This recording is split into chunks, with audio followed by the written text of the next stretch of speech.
नमस्कार. दुपारचे 12 वाजता बुलेटिनमध्ये तुम्हा सर्वांचं स्वागत. मी कल्याणी दीक्षित. बातम्या आता सविस्तरपणे. सर्वसामान्यांच्या लालपरीवर डिझेल संकट पाहायला मिळतं. लालपरीला दिवसाला 10 लाख लिटर डिझेल लागतं.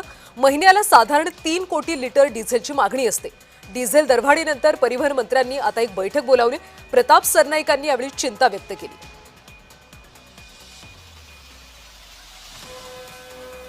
यासाठी ते आता विविध देशांचा दौरा करतायत आणि त्यामुळे भविष्यामध्ये अजून काय होईल हे आताच सांगता येत नाही. आता जरी 3 रुपये दरवाढ झाली तरी केंद्र आणि राज्य शासनाने जर त्यावर काही मात करून एसटी महामंडळाला विशेष सवलत जर देण्याचा निर्णय घेतला तर मात्र आम्हाला दरवाढ करता येणार नाही.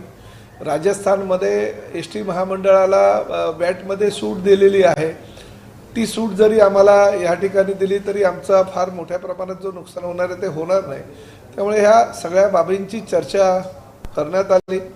उद्या योगायोगानं कॅबिनेट असल्याकारणानं आदरणीय मुख्यमंत्र्यांकडेच वित्त विभाग असल्याकारणानं काही एस टी महामंडळाच्या माध्यमातून पत्र देण्याचं आम्ही निश्चित केलेलं आहे आणि त्यामुळे माननीय पंतप्रधानांची भूमिका, माननीय मुख्यमंत्र्यांची भूमिका ही आमच्या दृष्टीनं फार निर्णायक ठरणार आहे.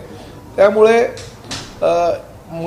मे एंडपर्यंत म्हणजे 30 तारखेपर्यंत आम्ही थांबण्याचा निर्णय घेतलेला आहे आणि पुढील 10 ते 12 दिवसामध्ये काय निर्णय केंद्र आणि राज्य शासनाचा होतो त्यावर अवलंबून राहून वेगवेगळ्या प्रकारे जर आमच्या मागण्यांची पूर्तता केंद्र आणि राज्य शासनानं केली तर आम्हाला दरवाढ करता येणार नाही. परंतु जर ती पूर्तता नाही केली तर आणि अजूनही काही डिझेलचे भाव वाढले किंवा अजून इंधनाचे भाव पुढे अजून मोठ्या प्रमाणात वाढले तर मात्र दरवाढ अटळ आहे.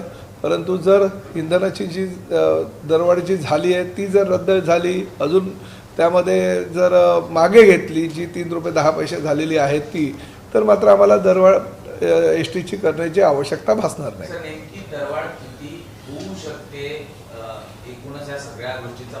नाही, मी तुम्हाला सांगतो दरवाढ किती होऊ शकते हे आज आम्ही काय कुणीही सांगू शकत नाही. आज 3 रुपये 10 पैसे दरवाढ डिझेलची झालेली आहे. ती कदाचित मागे सुद्धा घेऊ शकतात किंवा कमी सुद्धा होऊ शकते, कारण शेवटी केंद्र आणि राज्य शासनाची ती भूमिका निर्णायक ठरणार आहे.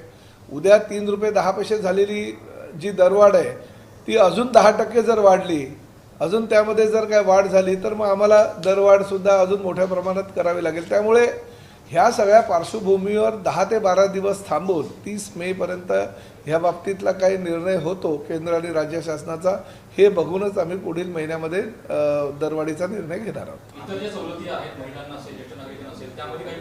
बिलकुल बदल होणार नाही. राज्य शासनाची भूमिका कायम आहे. ज्येष्ठ नागरिकांना जी सूट दिलेली आहे ती कायम राहणार. महिलांना 50% जी सूट दिलेली आमच्या लाडक्या बहिणींना ती कायम राहणार. आमच्या दिव्यांग किंवा आमचे पत्रकार किंवा आमचे अजून काही घटक जे आहेत त्या दिलेल्या ज्या सवलती आहेत त्या लागू राहणार आहेत. त्यामध्ये काहीही आम्हाला बदल करता येणार नाही, कारण राज्य शासनाचीच ती भूमिका आहे. परंतु फक्त डिझेलच्या दरवाढीमुळे जर भविष्यामध्ये काही करावं लागलं तरच आम्हाला तो दरवाढीचा निर्णय घ्यावा लागेल. सवलत दिलेली आहे किंवा ज्येष्ठ नागरिकांना जी सवलत दिलेली आहे त्याचा फटकाही देखील या तोट्याला